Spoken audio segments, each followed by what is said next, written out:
faculty and staff of the university, and everyone else, and my fellow presenters. I have to share a few thoughts about doing business in Guyana, and I must admit that the presentations were very good. I'm not sure why I decided why I'm the last to speak. They save the best for last. But I think what I'll attempt to do is to tie together some of what has already been presented to address some of the opportunities and challenges with doing business in Guyana. So I'll begin at starting a business. And some of the, especially those who are entrepreneurs, actually as well as even from the very first presenter, address some of the concerns within business. In Guyana, it usually is a challenge to raise funding for your business. We heard the Bishop's example of going to the bank and asking for $5 million and needing to find 20% equity in order to secure funding. And that's, those are, in Guyana, I think those are relatively fair terms. You got a fair deal.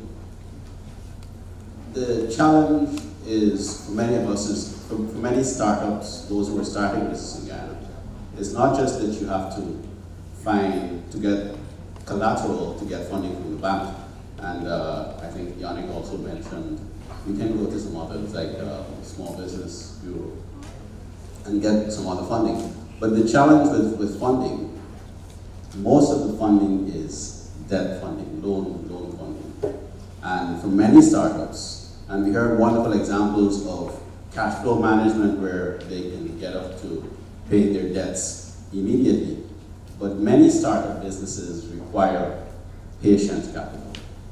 You cannot immediately begin to pay down your debt because of the nature of business. Sometimes you need time to get the business organized, and at that stage, too often you need equity investing. There were suggestions of maybe doing crowdfunding or other things. One of the things we need to consider is how can we come up with solutions in Guyana to reform financing available to startup businesses, in addition to those suggestions given.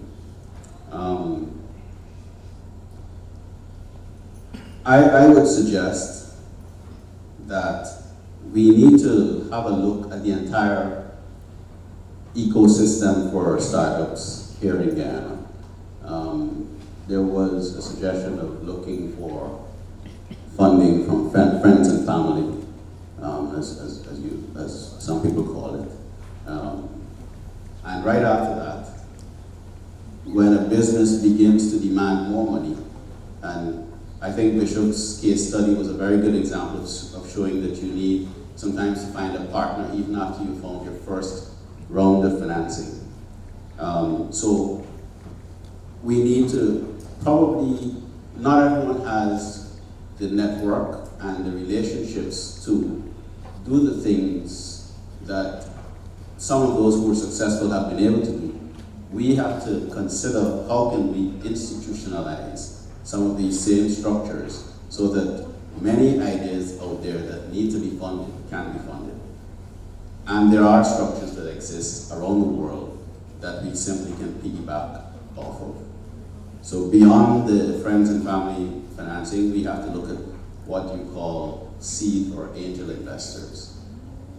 There are, right here in the Caribbean, you have angel investor networks that exist. So when people have ideas, they can go to experienced entrepreneurs who will invest in their business, not looking for immediate returns, but looking for greater returns later on. The way it works is that they give up the immediate returns in the form of debt payments, but look for when the business grows multiples in the way we've heard the businesses on the stock exchange grow, for example.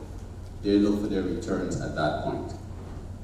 In that discussion, of course, though, we have to have a discussion about how the investors get their money.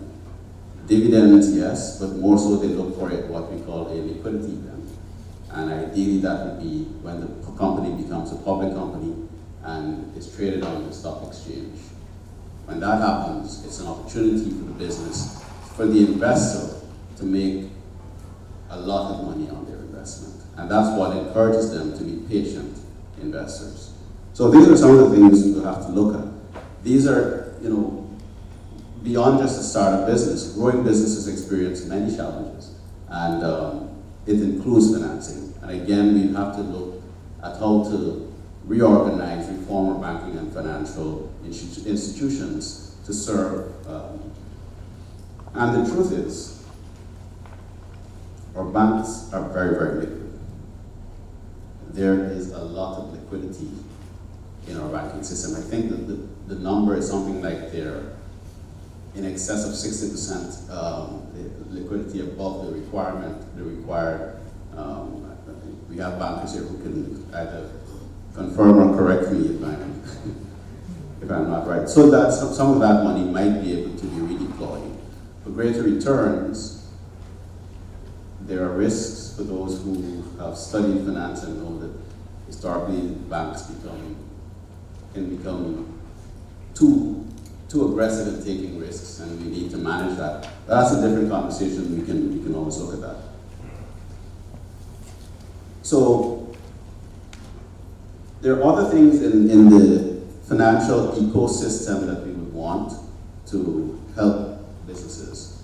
I know we have incubators, but incubators certainly can help.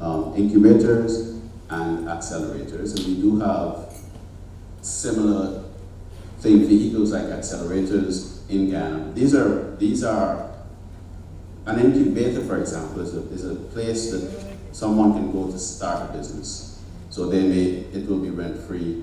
They'll get a lot of guidance on how to organize their spreadsheets and do different things, because they may not have those resources in-house. An accelerator will help them to move from the startup phase to being more attractive to bigger investors.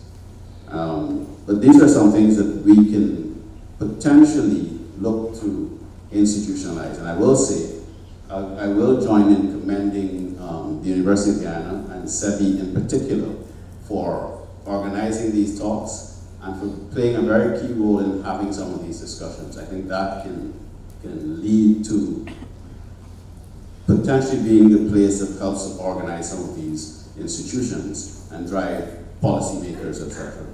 to policymakers, and very importantly, the private sector in supporting the creation of some of these institutions. Let me move to talk about doing business in Guyana in the present and in the future. I think that in Guyana and doing business, like anything else, you have certain risks. You have the risk of competition. Competition might be a new company coming in from overseas. It might be a small startup company coming up with something that just begins to eat market share away from you. It could be many, many things. You can have economy risks where the economy is probably not doing so well, and so as a result, there isn't enough spending power. And you can, of course, have political risk. Political risk caused by political instability, but also, in some cases, unfortunately, but realistically, victimization. Those are some of the risks you have to think about in the present environment in doing business in Guyana. You also have to think about, as we begin to transition to becoming an economy with oil being a very important sector, mismanagement of the economy. We all have heard, if we've been listening to the discussions on the disease and the resource curse and these things, we have to be very aware of it, and we have to be concerned about greed. If we fall victim to greed and more corruption, all of the potential that we have can become extremely endangered. So,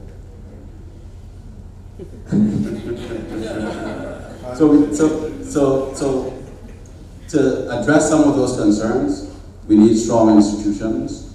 Academia, again, the University of Guyana is certainly going to probably be the lead in that. But we need other strong institutions, judiciary, you need an independent, reliable judiciary and things of that nature.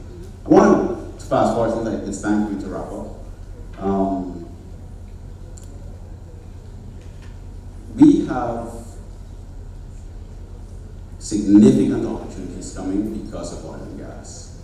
But it's not only in oil and gas.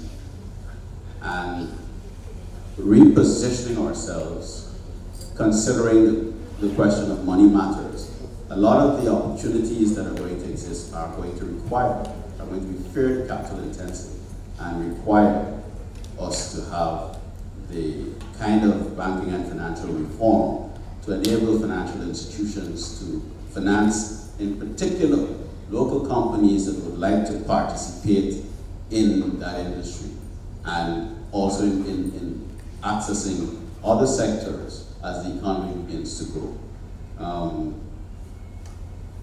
We collectively have a responsibility to ensure that the risks that I mentioned earlier do not overrun us. We have to be vigilant, we have to be present, and we have to be the we in the conversation, not the they. You know, we always think about they have to do this and they have to do that. It is we have to do it. Thank you.